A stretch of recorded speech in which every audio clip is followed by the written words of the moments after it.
J-plugs were made out of wood back in the day, but they've modernized them using modern materials. The unique part of the lure is this little chain sliding bridle where the hooks attach.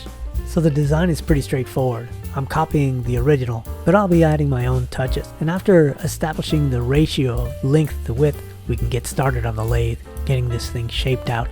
First, establish a sort of torpedo shape, and then we get that final sanding down so that we can establish the angle of that face and get it cut. I finished off the cut with the bandsaw and then hollowed off the face so I'd get a good action underwater. I added some eye sockets and sealed the wood with some epoxy clear coat.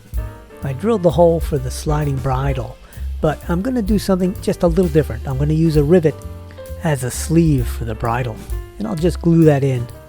And this is a definite departure from the original design, but I want to make it my own. But it's time to paint.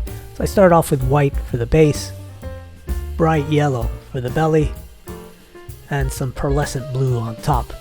And then a fuchsia side stripe. I think that looks great. Some black mackerel stripes, and then some random speckling on top, just to give it a more natural look. And then finally some nice big handmade eyes. Putting together the bridle is pretty simple, and I use 60-pound mono for the leader. And then after a couple of clear coats and assembling, it looks pretty doggone good.